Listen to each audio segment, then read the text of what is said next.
الأمور كلها وعجبنا من خزي الدنيا وعذاب الآخرة. ربنا اغفر لنا ولإخواننا الذين سبقونا بالإيمان ولا تجعل في قلوبنا غلا للذين آمنوا ربنا إنك رؤوف رحيم.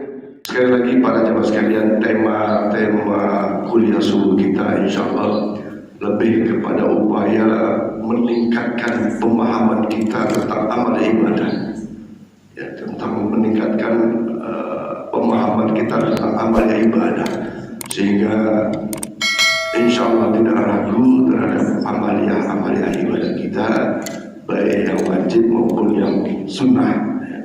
Yang kedua, dalam kuliah subuh pada periode ini adalah pemahaman tentang akidah kita, karena begitulah di akhir zaman itu berseliweran pemahaman yang masya Allah luar biasa, apalagi yang sedang santer saat ini di medsos itu, ya, tentang zaitun yang luar biasa, bagaimana wanita bisa khutbah Jumat dan seterusnya, yang tidak perlu lagi menghafal Quran.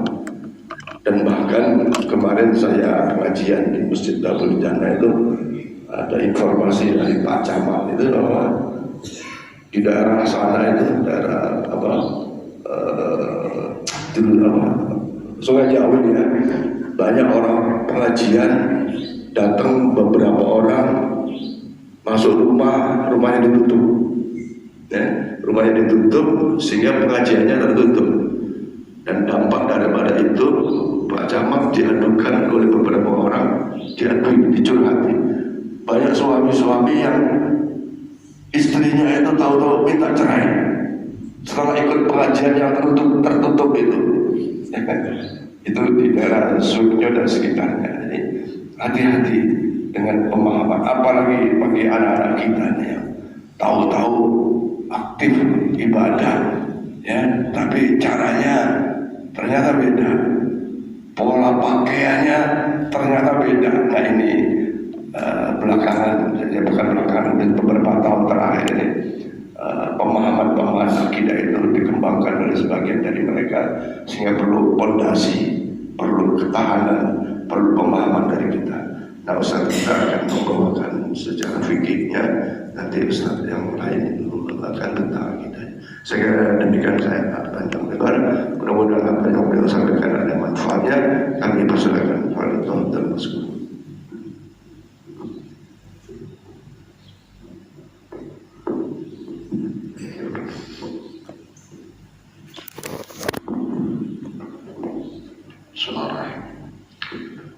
Assalamualaikum warahmatullahi ta'ala wabarakatuh. Alhamdulillahi rabbil alamin, wa bihi nasta'in ala umuri dunya waddin. Allahumma salli wa sallim ala sayyidina Muhammadin asyrafil anbiya'i wal mursalin wa ala alihi wa sahbihi ajma'in. Amma ba'du. Yang saya hormati segenap para pengurus, para imam, para ustadz, serta para jamaah Masjid Babus Salam, ya. Masjid Babus Salam, Komplek Ciluta Bandara, yang alhamdulillah pada saat ini ditakdirkan oleh Allah barokah calon dewan kita Pak Tahir. Mudah-mudahan oleh Allah Ta'ala pertemuan ini menjadi awal yang berkah oleh Allah Ta'ala, amin. Yang semoga para jemaah senantiasa diridhai oleh Allah Ta'ala, diberkahi oleh Allah, dirahmati oleh Allah, amin, Allahumma amin. Pertama-tama marilah kita bersyukur kepada Allah Subhanahu wa Ta'ala, yang mana pada subuh yang berkah ini, di bulan yang mulia ini, yaitu bulan Dzulhijjah, kita ditakdirkan oleh Allah Subhanahu wa Ta'ala untuk senantiasa duduk di masjid yang kita banggakan ini, yang mana masjid adalah hakikat rumahnya orang mukmin, kata Nabi. Al masjid baitu kulli mukminin. Masjid adalah rumahnya setiap orang mukmin. Orang mukmin dengan masjid seperti ikan dengan air. Ikan jauh dari air maka kering dan bisa jadi mati. Begitu juga orang mukmin jika sudah jauh dengan masjid bisa jadi hatinya gersang, kering yang akhirnya mati. Naudzubillah min dzalik. Maka Nabi bersabda, "Idza ra'aitumur rajula mulazimal masjidi fashhadu lahu bil iman." Jikalau kita dan kalian melihat, kata Nabi, seseorang ahli memakmurkan masjid dengan ibadah kepada Allah Subhanahu wa taala, maka saksikanlah bahwa dia adalah orang yang punya iman sempurna. Mudah-mudahan kita masuk di dalamnya.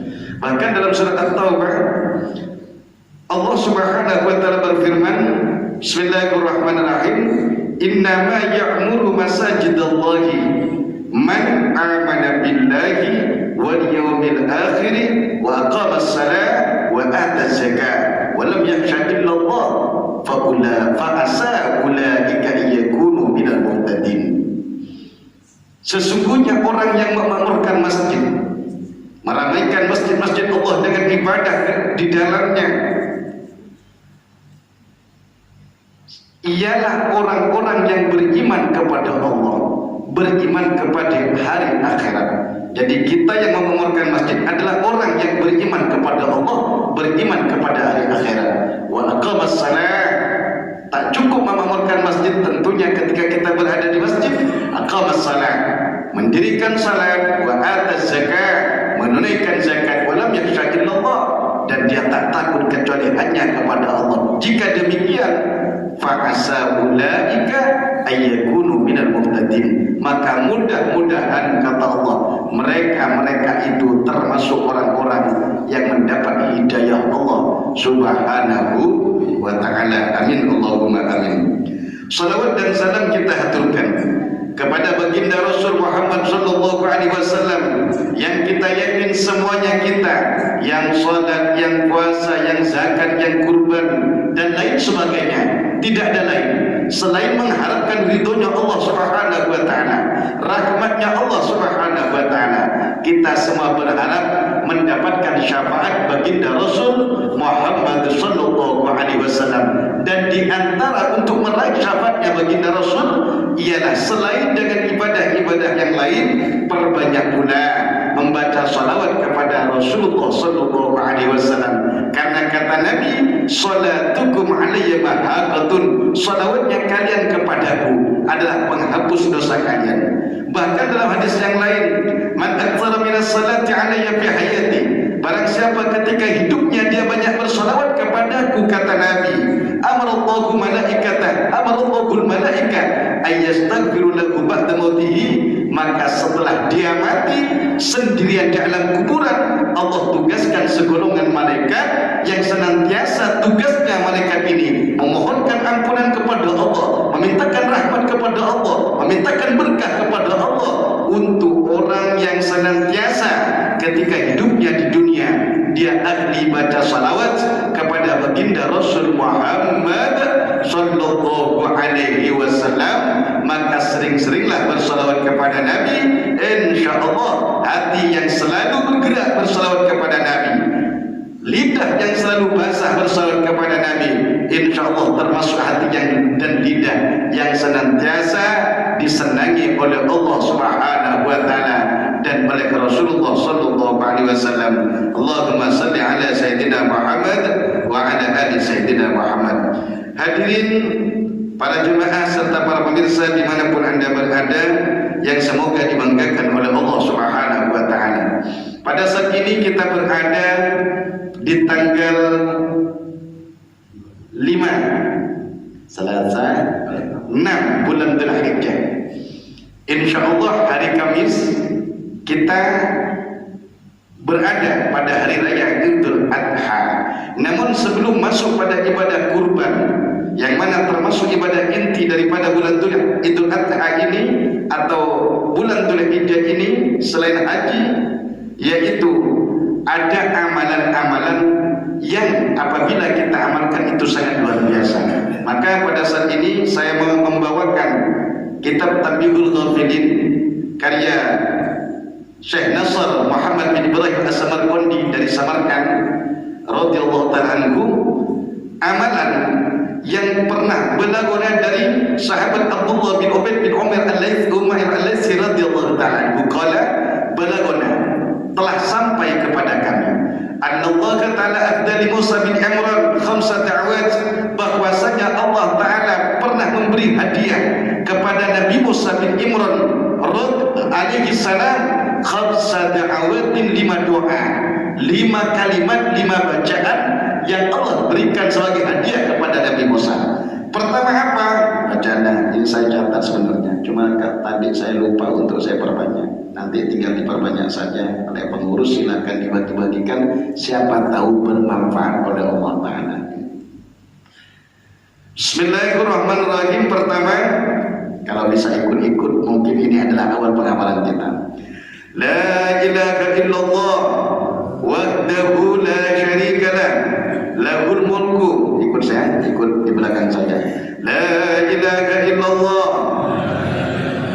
wahdahu la syarikalah lahul mulku wa lahul hamdu yuhyi wa yumitu wa huwa hayyun la yamutu biyadihil khair wa huwa ala kulli syai'in qadir. Asyhadu an la ilaha illallah wahdahu la syarikalah ilahan wahidan ahadan samadan lam yattakhid lahu sahibatan wala waladan.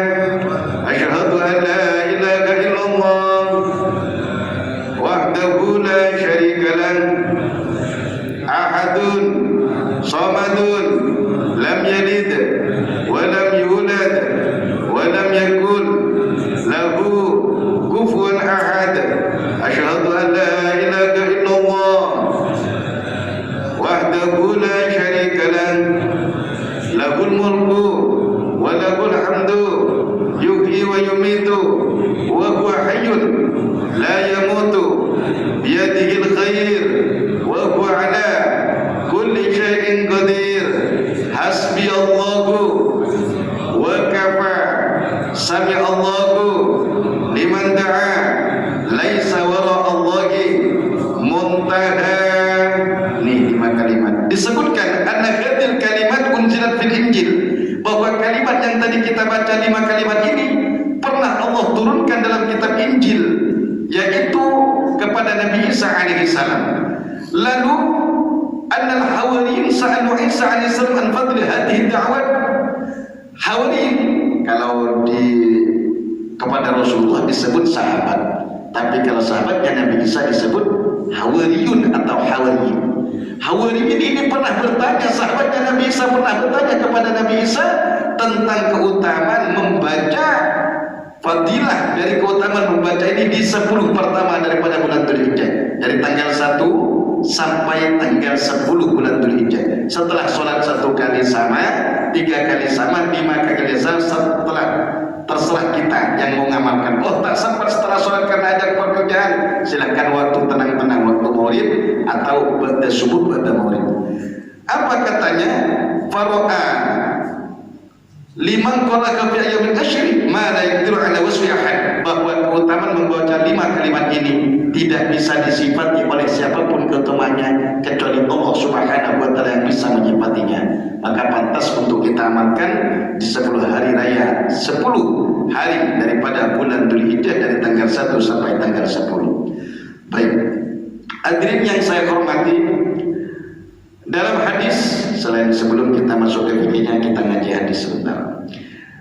Rawi Abdullah bin Mas'ud radhiyallahu ta'ala anhu, bahwa sahabat Abdullah bin Mas'ud radhiyallahu ta'ala anhu pernah berkata, ani Nabi sallallahu alaihi wasallam, dari Rasulullah sallallahu alaihi wasallam, nahuqad, bahwa Rasulullah pernah bersabda, inna Allah ta'ala qad ikhtara min al-ayyami arba'ah, Sesungguhnya Allah Ta'ala, kata Nabi, telah memilih 4 hari dari 360 lebih hari yang ada di dunia. Wa arba'atan minasyuhur, dan Allah Ta'ala memilih 4 bulan. Wa arba'atan minan nisa, dan Allah memilih 4 wanita. Wa arba'atan yasbiquna al-jannah, dan ada 4 orang yang mereka mendahului yang lain ke surga. Wa arba'atan ishtaqat ilaihimul jannah, dan ada 4 orang yang dirindukan oleh surga. Namun dalam kesempatan kali ini saya akan membahas tentang 4 hari yang dipilih oleh Allah Subhanahu wa Ta'ala. Pertama, apa kata Allah Ta'ala? Pertama, Yaumul Jum'ah, hari Jumat. Kenapa hari Jumat itu mulia? Kalau di surga, di akhirat, hari Jumat disebut Yaumul Mazid, hari tambahan nikmat dari Allah Ta'ala. Kenapa demikian? Orang-orang mukmin yang masuk surganya Allah diizinkan oleh Allah Subhanahu wa Ta'ala bertemu dengan Allah, memandang keindahan dan keagungan Allah Subhanahu wa Ta'ala. Yang kita ibadah, kita salat, kita zikir, kita berinfak, kita haji, kita umrah, kita berusaha melawan hawa nafsu kita, pergi berbondong-bondong masjid, kita lupakan tidur kita lupakan kelalaian kita, tidak ada tujuan kita mengharap ridho Allah, ingin bertemu dengan Allah. Siapa tahu ketika kelak Allah mencabut nyawa kita dan kita bertemu dengan Allah, ternyata Allah ridho kepada kita, dan itu nanti terjadi di hari Jumat di dalam surganya Allah. Semoga kita termasuk di dalamnya, amin. Fiha sa'atun, kata Nabi, di hari Jumat itu ada satu saat, satu waktu yang sangat mustajab. La yas'alullahu ta'ala la yas'alul mu'minun, la yas'alullahu ta'ala fihi mu'minun syai'an min dunya wal akhirah illa a'tahu iyyahu. Tidaklah seorang yang beriman kepada Allah, orang mukmin, meminta kepada Allah di hari Jumat bertepatan dengan saat mustajab tersebut urusan dunia dan urusan akhiratnya, kecuali Allah Ta'ala berikan kepadanya. Namun ini dirahasiakan oleh Allah. Kenapa dirahasiakan oleh Allah? Agar kita senantiasa selalu semangat untuk berdoa kepada Allah. Karena ingat, tidak ada doa seorang hamba yang ditolak oleh Allah Subhanahu wa Ta'ala. Doa apa saja, kebaikan dunia dan akhirat, minta kepada Allah. Karena kata Nabi, la yu'tillahu li'ahadin, la yu'tihi li'ahadin ad-du'a, la yu'tillahu li'ahadin ad-du'a. Tidaklah seorang hamba digerakkan hati dan lidahnya untuk berdoa kepada Allah illa a'adallahu lahu istijabah, kecuali Allah sudah menyediakan untuk menerima doanya tersebut. Doa padu, kalau tidak dikabulkan sekarang, berarti bisa jadi Allah berikan nanti kepada anak cucu kita dan lain seterusnya. Kalau tidak Allah berikan di dunia, bisa jadi Allah Ta'ala berikan di akhirat dengan pemberian yang lebih baik daripada permintaan kita tersebut. Karena kata Allah, ud'uni astajib lakum, berdoalah kalian, niscaya aku akan mengabulkan doa. Justru kalau kita tak pernah berdoa kepada Allah, Allah murka kepada kita. Malam yang saya diajarkan oleh kata Nabi, yang tak pernah meminta kepada Allah, Allah murka kepadanya. Ini hari Jumat.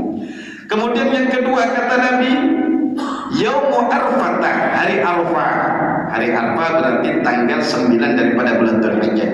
Berarti kalau bulan ini, kalau hari Rabu. Kenapa hari Arfah termasuk hari mulia? Faidahkan Yaumu Arfah, apabila hari Arfah telah tiba, yubahillahu ta'ala malaikatahu, Allah Ta'ala membangga-banggakan hambanya kepada para malaikat. Fayaqulu, maka Allah berfirman, ya malaikatihi, para malaikatku, unduru ila ibadi ja'u sya'jan ghabaran, lihatlah hamba-hambaku yang sedang berwukuf di Arfah. Mudah-mudahan yang telah haji oleh Allah dan saudara-saudara kita, keluarga kita yang sedang menjalankan ibadah haji, diterima oleh Allah Ta'ala menjadi haji maqbul mabrur, yang kata Nabi, al-hajjul mabrur laisa lahu jazaan illa jannah. Haji mabrur, haji yang baik dan diterima oleh Allah, tak ada balasan lagi kecuali surganya Allah Subhanahu wa Ta'ala. Nih, kemudian apa kata Allah Ta'ala? Qad anfaqul amwal wa atabul abdan.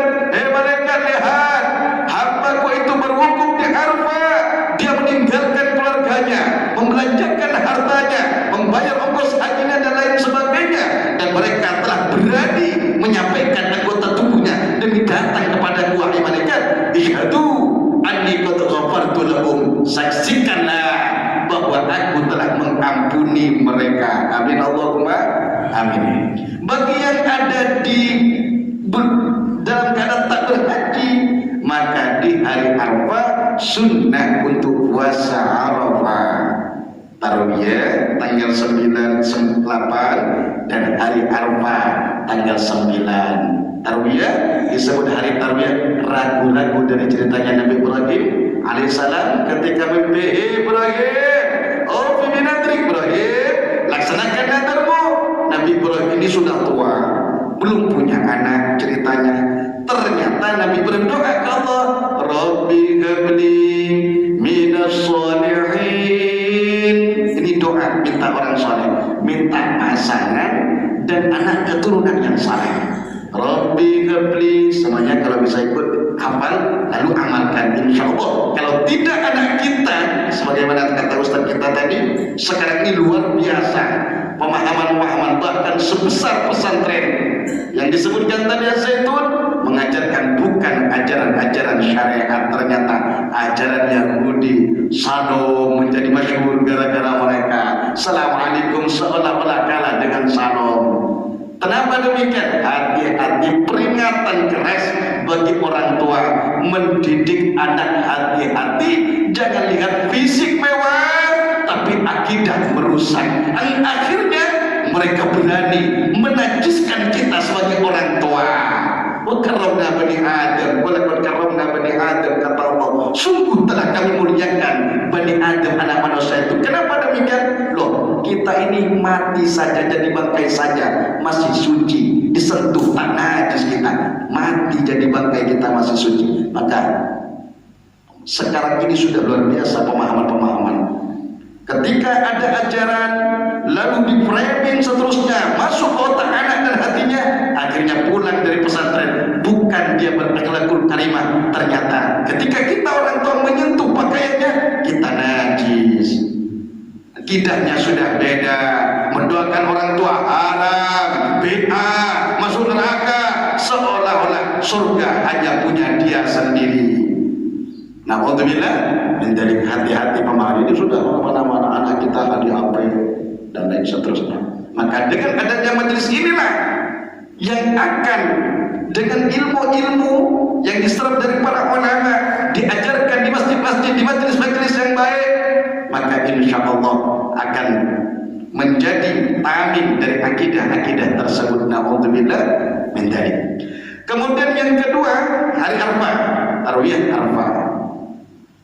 Tarwiyah sunnah untuk berpuasa sunnah. Niat saya puasa besok di hari tarwiyah karena Allah Ta'ala. Bagi yang ibu-ibu yang kemarin punya hutang menstruasi Ramadan, boleh berpuasa tapi niat kodoknya dulu, karena kodoknya yang wajib, tapi gandengkan dengan puasa tarwiyah. Niat saya mengkodok puasa Ramadanku fardu karena Allah Ta'ala. Bapak-bapak siapa tahu kemarin menstruasi bahkan tak puasa di bulan Ramadan, maka ganti sebelum masuk Ramadan akan datang. Kemudian yang kedua, puasa Arafah. Kata Nabi, ya'dilu shaumu yaumi Arafah bi shaumi sanatain. Puasa hari Arafah menyamai pahala puasa sunnah 2 tahun. Berarti puasa satu hari Arafah berarti tanggal hari Rabu nanti. Kemudian yang ketiga, yaumul adha.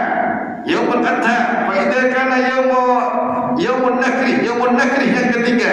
Fa idza kana yaumun nakri, apabila hari kurban telah tiba, wa qarabal abdu qurbanah, dan seorang hamba telah mengkurbankan hewan kurbannya, fa awwalu qatratin minal qurban, maka pertama tetesan darah dari hewan kurbannya ketika disembelih, takunu kafaratan likulli dzambin amilahu al-abdu, maka akan menjadi penghapus daripada dosa-dosa yang dilakukan oleh hamba yang berkurban tersebut. Jadi di antara keutamaan kurban, selain kelak insyaallah jadi tumpangan bagi kita yang berkurban di akhirat, maka juga insyaallah kurban kita akan menjadi penghapus menghapus dosa kita. Amin Allahumma amin. Semoga yang berkurban diterima oleh Allah Subhanahu wa taala. Amin. Sekarang kita membahas tentang ibadah kurbannya, fikihnya, tadi hadisnya. Qala mu'alliful alama, maka sering saya sampaikan, alhamdulillah Pak, saya setiap malam Sabtu itu di Masjid Nurul Falah. Jumat malam Sabtu Nurul Falah Wonodadi 2 itu kajian rutin setiap minggu. Alhamdulillah ketemu kemarin dengan Bapak Ustaz Thahir.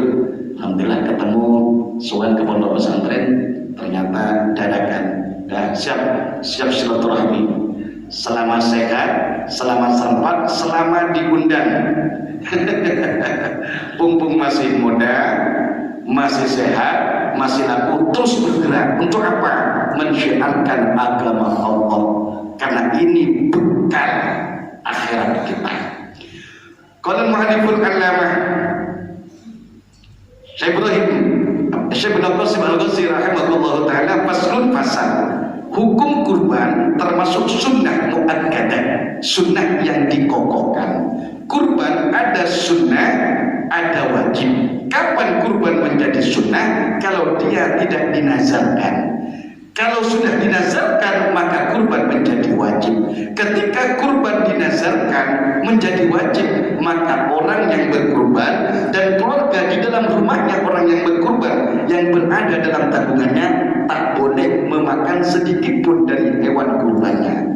Loh, bagaimana kalau demikian? Kan ada biasa orang yang berkurban, pengen dari pihak masjid pengen diberikan bagian dari kurbannya tersebut, maka biasanya kebijakan daripada panitia kurban sebelum dicampurkan dengan daging-daging yang lain, misalnya ada orang bernazar kurban, ini sekali kurban samping, kurban nazar atau kurban sunnah, tanyakan. Kalau kurban nazar berarti dia tak boleh makan salah satu bagian daripada binatang kurbannya. Kalau dia tak tahu kurban sunnah boleh sepertiga, atau kalau sepertiga terlalu banyak Pak. Kalau 100 kilo sepertiga 33,5 kilo, 3 kilo 30 kilo, banyak itu. Tadi dibagi-bagikan. Sepertiganya dihadiahkan. Kalau kepada orang kaya disebut hadiah, kalau kepada fukara masakin disebut sedekah. Maka kurban sama-sama boleh menerima, kaya miskin sama-sama boleh menerima. Apa yang disebut kurban? Kurban itu hewan yang disembelih di hari raya Idul Adha, setelah sholat sampai asarnya terakhir hari tasyrik. Terbenam matahari dari tasyrik 10, 11, 12, 13 tanggal 13 Dzulhijjah. Setelah terbenam matahari, maka itu termasuk waktu daripada penyembelihan hewan kurban. Oh, kalau tak sempat nyembelih di hari pertama karena banyak sapinya misalnya, maka boleh disembelih besoknya. Oh, tak sempat lagi karena panitianya kemana-mana misalnya, boleh di hari yang kedua, ketiga, boleh di hari yang keempat. Yang penting jangan sampai adzan maghrib di hari yang keempat. Kalau sudah adzan maghrib, berarti ini sudah bukan kurban tapi menjadi sedekah. Yang dosa kalau dia sendirian berarti panitia yang dosa, karena ini termasuk amanah dari orang. Kemudian yang kedua, korban kurban disembelih taqarruban ilallah, untuk mendekatkan diri kepada Allah, sunnah. Kalau sudah nadar maka tak boleh makan, kalau tak nadar boleh makan hatinya, tak apa-apa, karena Rasulullah itu makan limpah atau hatinya, minta sedikit kemudian bagikan. Kalau itu nadar, kalau nazar maka oleh panitianya ambilkan dari hewan kurban orang yang berkurban lain, berikan dari hewan kurban orang. Dan kalau di masjid sini dapat berapa? Baru 7 katanya. Di masjid saya belum 7. Satu pun masih belum ada kabar. Alhamdulillah. Sekarang saya membahas tentang hewan-hewan yang cukup untuk dikurban. Wa yujzi'u fi khirja'at minat ta'nif. Kurban boleh kalau kambing atau sapi boleh masuk setahun, umur setahun, masuk umur 2 tahun boleh. Wasani minal mahzin wa huwa malaku sanatan, umur 2 tahun boleh. Umur kalau sapi kambing setahun dan umur 2 tahun boleh. Kalau umur 3 bulan tak usah korbankan Pak. Kemudian yang ketiga, kalau unta, wasani khusus ini 5 tahun, cuma kalau di Indonesia kan tak ada unta. Waktu disebutkan dan sab'atin, unta dan sapi dan kambing cukup untuk 7 orang sunnahnya. Sapi 1 orang, cuma semuanya dapat pahala. Misalnya satu keluarga, 1 orang kurban, semua tuan rumahnya ini dapat pahala semua, Pak. Dapat pahala semua. Karena tak mungkin bapak ini berkurban kalau tanpa persetujuan ibu. Ibu tak berkurban kalau tak ada persetujuan bapak. Begitu juga seterusnya. Maka ketika kita berkurban, niatkan pahalanya untuk orang tua, untuk keluarga, untuk anak, semuanya dapat. Ishtaraku fil ajri.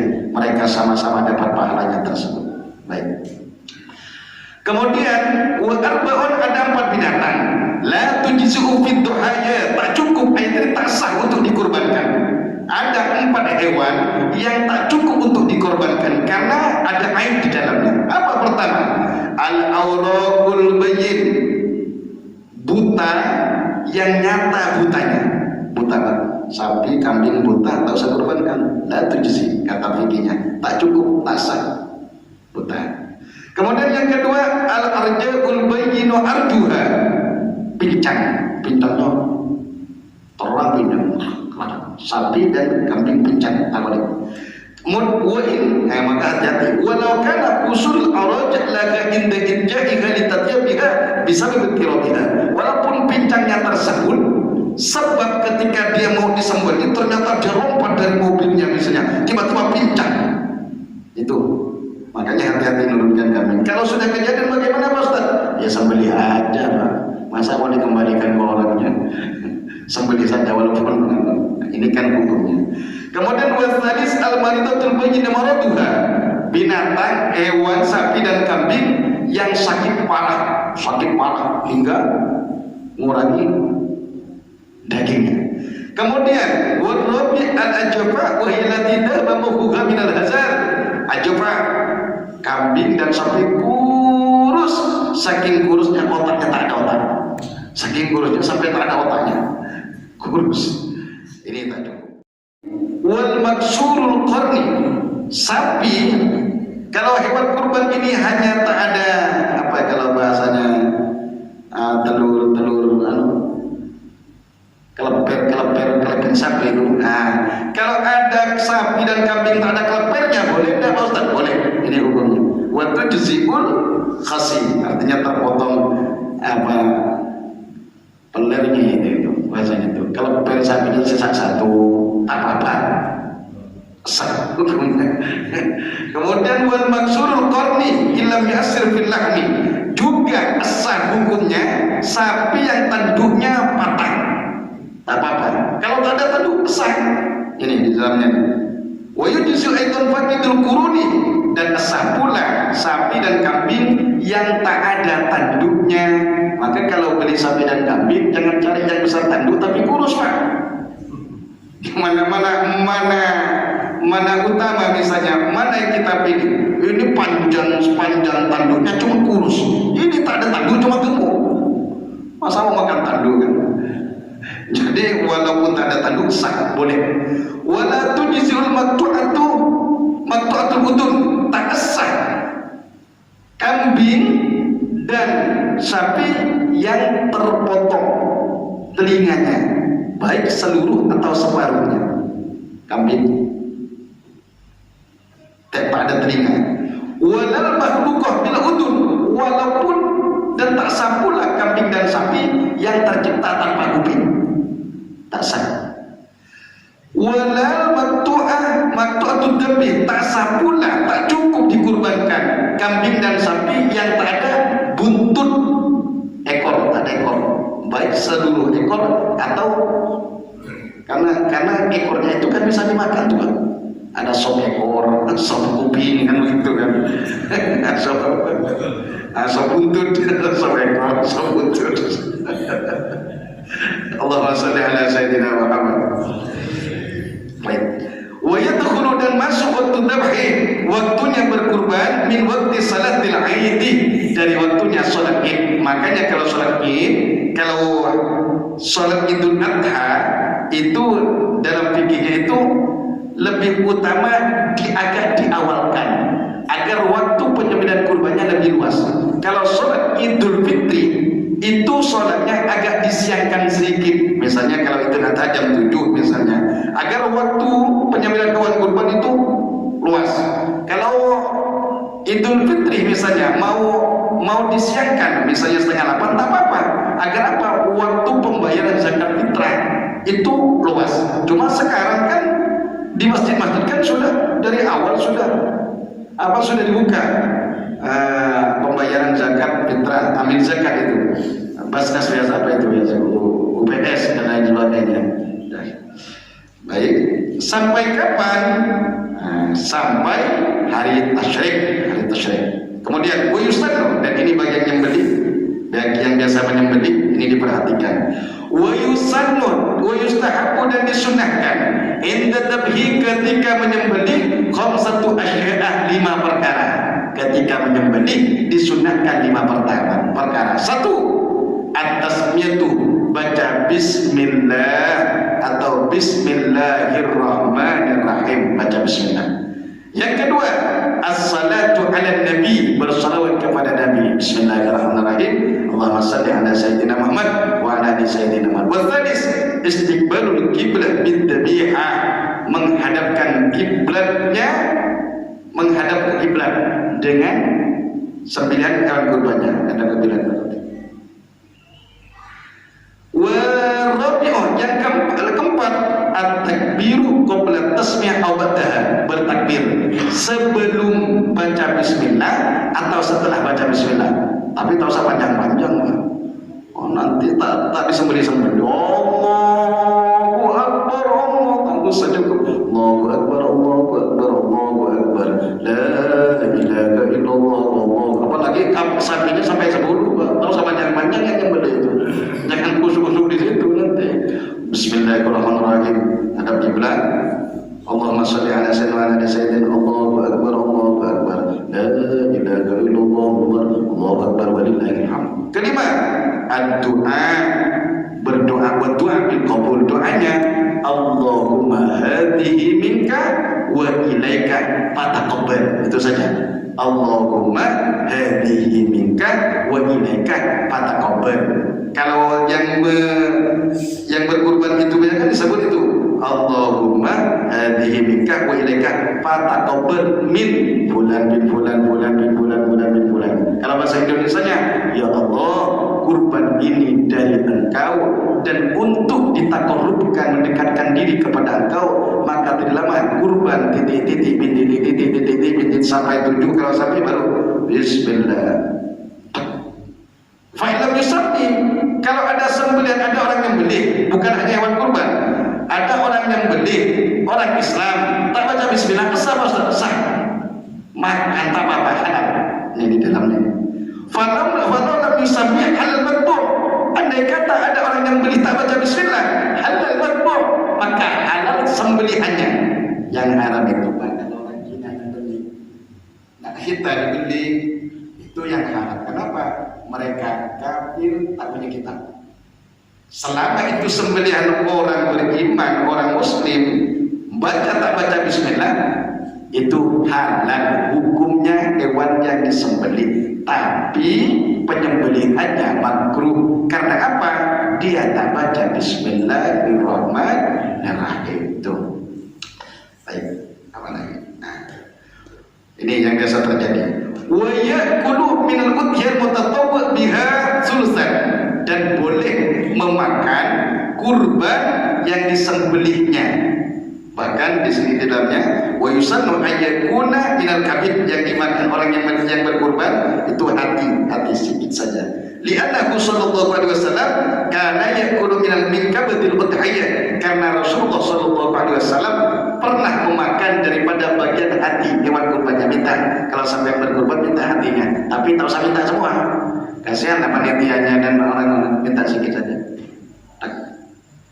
Kemudian wa yaqulu wa la yabi'u, dan tak boleh rumah al mudhiba syakul qudiyah, tak boleh, haram hukumnya menjual sesuatu daripada hewan kurbannya, haram menjual sesuatu dari minlah dia dagingnya, atau syariah bahkan bulunya, atau jilidnya kulitnya, tak boleh dijual, haram hukumnya menjualnya. Wa yahrum aidan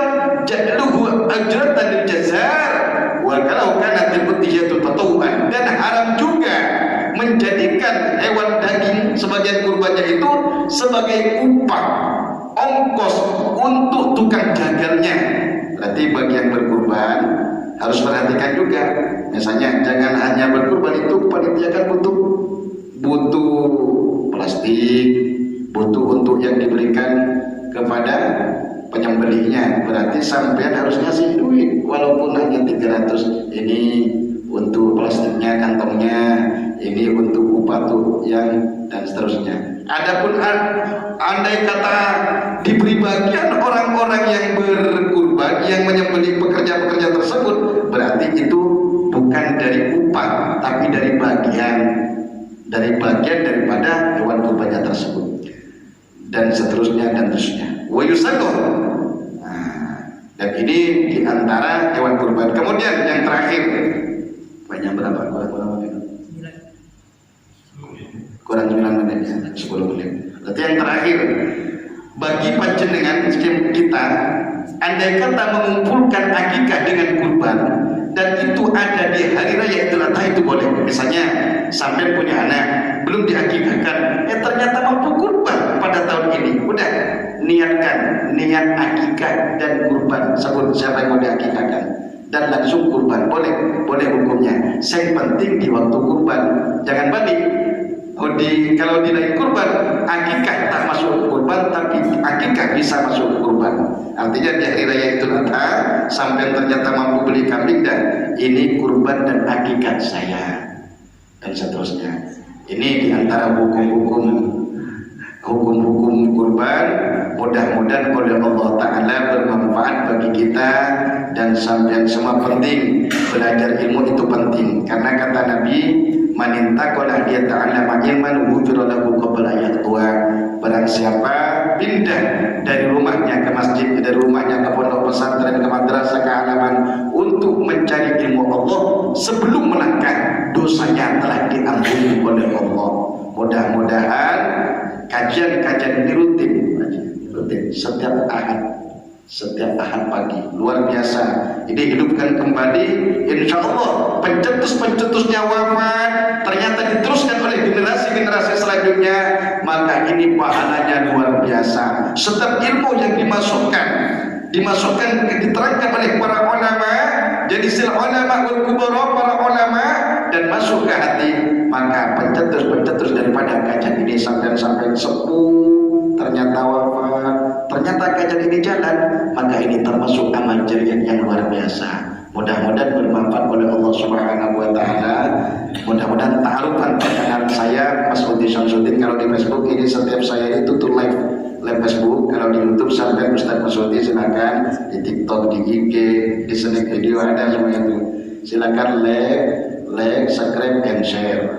Mudah-mudahan bermanfaat. Kita tutup. Bismillahirrahmanirrahim. Allahumma anfa'na bima 'allamtana wa 'allimna ma yanfa'una warzuqna ilman alladhi yanfa'una. Alhamdulillahi ala kulli halin wa na'udzu bika min abwali al-nar. Subhanakallahumma, semuanya subhanakallahumma wa bihamdika asyhadu an la ilaha illa anta astaghfiruka wa natubu ilaik. Wa sallallahu ala sayyidina Muhammadin wa ala alihi wa sahbihi wasallam. Alhamdulillahirabbil alamin. Wassalamualaikum warahmatullahi taala wabarakatuh. Waalaikumsalam warahmatullahi wabarakatuh. Demikian para sahabat sekalian, kajian yang disampaikan oleh Ustaz Al-Mukarram Mas Udi Syamsuddin, pimpinan Pondok Pesantren Al Quran. Insyaallah dapat kita pahami dan kita amalkan dari beberapa amalan-amalan istimewa di bulan Dzulhijjah, wabil khusus doa-doa yang tadi kita baca, dan ini fotokopinya. Insyaallah nanti kita baik para jamaah sekalian, barangkali ada yang ingin ditanyakan. Bapak-bapak, ada pertanyaan? Ibu-ibu? Kalau belum ada, saya untuk pencerahan juga bagi kita. Begini Pak Ustaz, tadi disampaikan daging kurban tidak boleh dijual. Bagaimana kalau yang seseorang yang sudah dapat baik sebagai hadiah maupun sedekah, karena di rumahnya itu sudah banyak dari beberapa lembaga atau masjid yang memberikan. Katakanlah satu rumah itu dapat 10 kilo umpamanya, padahal di rumah itu lagi pada darah tinggi semua tuh, umpamanya dijual, boleh nggak bagi penerima itu? Bagi penerima. Bagi penerima. Yang kedua, ini saya juga kemarin itu ditanya oleh dari salah satu pengurus masjid. Ada tetangga masjid itu orang non muslim, saya sebut orang Cina dan muslim. Dia mengirimkan 1 ekor sapi ke masjid untuk dipotong pada hari kurban. Bagaimana sikap pengurus masjid? Menerima atau menolak? Dan tentu saja diharapkan dari pemberi hewan itu sapi, dagingnya dibagi-bagi. Dan dia bukan muslim. Ya mohon penjelasan Pak Ustadz dan atas penjelasannya. Terima kasih. Baik, tadi itu yang tak bisa menjual kan orang yang berkorban. Kalau sekarang dibalik, penerimanya bagaimana? Oh, sudah banyak stok nih. Kalau bisa misalnya tak makan misalnya, bisa disedekahkan, sedekahkan. Itu lebih utama. Sedekahkan ke pesantren-pesantren, ke apa dan lain seterusnya. Itu lebih utama daripada dijual. Khawatir masuk ke seperti yang menjual tadi, seperti yang berkorban. Kalau bisa, cuma kalau memang karena itu sudah pemberian, sudah hak yang diberi, setelah jadi haknya, ya namanya punya hak, terserah, berarti terserah yang punya hak, karena itu sudah keluar dari orang yang berkorban. Artinya dijual iya, tak dijual iya, cuma sebisa mungkin andai kata dia tak makan dan lain sebagainya, itu saja kebijakan dari tuan rumahnya. Kemudian yang kedua, kalau non muslim itu ngasih sapi dan kambing ke masjid, padahal dia non muslim, ambil, ya ambil Pak, ambil saja. Kalau tadi ngambil masjid sini, kasihkan ke pondok Pak, saya yang ambil tak apa-apa. Tapi bukan kurban, karena kurban itu kan orang mukmin. Hadiah itu walaupun misalnya terus tetangga masjid, misalnya ada non muslim tetangga masjid mau dikasih, kasih tak apa-apa Pak. Kasih dari binatang kurbannya, kasih tak apa-apa. Misalnya ada apa-apa di masjid, kirim tak apa-apa. Siapa tahu barokah itu semua ternyata dia masuk Islam. Berarti kebaikan kita berarti bermanfaat bagi dia. Ambil silakan. Baik, saya kira cukup jelas kenapa ini ditanyakan. Karena kita tahu kadang-kadang pas hari hanya itu bolong-bolong datang dari luar. Dia datang masjid ini, masjid sana, ya kan? Ya, dan ya tidak apa-apa. Bapak itu kalau dapat banyak ternyata tidak makan dagingnya, ya dijual, itu sudah menjadi hak. Nah, yang kedua pusat pertanyaannya adalah sekaligus saya mengingatkan bagi bapak-bapak yang bernazar, nazar betul harus disampaikan kepada panitia kurban. Jangan diam-diam, supaya tadi Ustaz sampaikan harus bisa. Jangan sampai kecampur dagingnya orang yang berkorban nazar, dibagikan kepada yang bernazar tadi. Ini bermasalah nanti panitia korban. Tapi persoalannya Ustaz, kalau mereka nggak menyampaikan, apakah panitia ikut dosa itu karena membagikan dagingnya? Jadi satu, panitia korban Masjid Babul Salam, mohon bapak-bapak ibu yang berkorban nazar kasih tahu supaya kita bisa memilah di dalam penjajahan daging-daging itu, supaya nggak kebagi bagi yang bernazar. Pokok hasil kalau korban jenazah kasih tahu panitia ini korban saya nazar, biar bagian kita kalau nanti dapat bagian, berarti tidak dari hewan korban kita yang diajarkan, berarti bagian dari orang yang lain berkorban, begitu dan seterusnya. Ya, mungkin cukup. Cukup Bapak sekalian Ibu, waktu suruh tiga dan insya Allah Subhanahu wa ta'ala memberikan ilmu bagi kita sekalian, berkhusus ilmu tentang amaliyah Dzulhijjah, dan insyaallah pada kesempatan lain pakai muda kita Pak Mas Poldi Samsudin, insyaallah kita akan jadwalkan untuk berikutnya dengan tematik yang nanti akan kita sampaikan. Yang terakhir kami sampaikan, insyaallah hari ini ada kerja bakti untuk bersih-bersih masjid, halaman masjid, lingkungan masjid, termasuk pembersihan di area atau gedung TPA. Juga kita akan sementara copot lampu-lampu LED itu, kita akan lepas dulu, kita simpan, karena insya Allah akan dibangun pagar. Yang kedua, hari ini sarapan paginya dipindah pada jam kerja bakti nanti. Jadi sarapan paginya dipindah pada saat nanti kerja bakti. Mohon dimaklumi. Dan sedekah kuliah subuh itu semua dilaporkan di laporan keuangan masjid secara global. Artinya penerimaan, sumbangan, infak kuliah subuh, itu judulnya Pak Bari ya.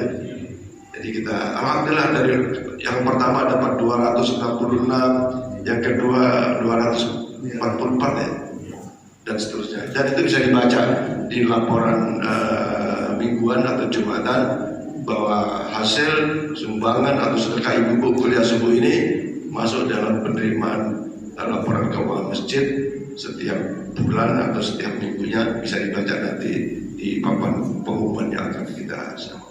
Demikian, mudah-mudahan ada manfaatnya insyaallah, dan kita semua mendapatkan keberkahan. Mari kita berdoa kepada Allah dan dipimpin oleh Ustaz kita. Mudah-mudahan doa kita dijawab oleh Allah Subhanahu wa taala. Berdoa mohon maaf dan Allah wa iyyakum ajma'in. Assalamualaikum warahmatullahi wabarakatuh. Untuk saya akhiri. Assalamualaikum warahmatullahi wabarakatuh.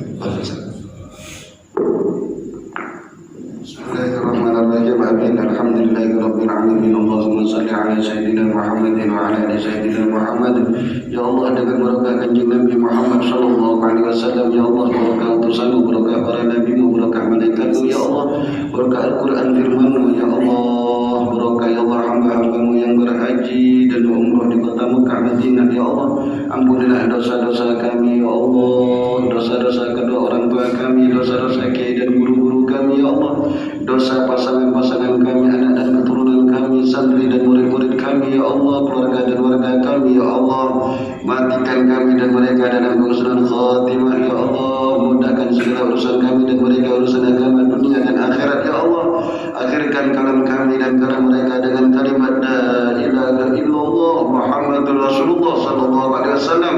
Masukkan kami dan mereka ke dalam surga-Mu, Allah, masukkan kami dan mereka ke dalam surga-Mu, Allah, masukkan kami dan mereka ke dalam surga-Mu dengan rahmat-Mu, ya Allah, selamatkan kami dan mereka dari siksa kubur dan siksa neraka-Mu, Allah, selamatkan kami dan mereka dari siksa kubur dan siksa neraka-Mu, Allah, selamatkan kami dan mereka dari siksa kubur dan siksa neraka-Mu, ya Allah, karena kami tak kuat, tak takkan, tak mampu, ya Allah, dijaga dibakar dalam api neraka-Mu, ya Allah. Andai kata kami masuk neraka-Mu, ya Allah, karena dosa dan maksiat kami, maka jangan kekal abadikan kami di dalamnya, ya Allah. Angkislah kami, kemudian masukkan kami dan mereka ke dalam surga-Mu, ya Allah. Lancarkan segala urusan kami, ya Allah. Kabulkan hajat-hajat kami dengan ridha-Mu, ya Allah. Jadikan kami, ya Allah, hamba-hamba-Mu yang saleh-salehah, bakti kepadamu, taat kepadamu, bakti kepada kanjeng Nabi Muhammad sallallahu alaihi wasallam, Nabi-Mu, taat kepada kedua orang tua kami, jadikan anak keturunan kami saleh-salehah, ya Allah. Bimbinglah kami dan mereka, beri hidayah kami dan mereka, beri taufik kami dan mereka, tuntun kami dan mereka, ya Allah, untuk mendekatkan diri kepadamu, ya Allah. Rabbana zalamna anfusana wa illam taghfir lana wa tarhamna lanakunanna minal khasirin. Rabbana atina fid dunya hasanah wa fil akhirati hasanah wa qina adzabannar. Sallallahu alaihi wa sallam Muhammadin wa ala alihi wa sahbihi وسلم والحمد لله رب العالمين اللهم صل على سيدنا محمد صلى الله عليه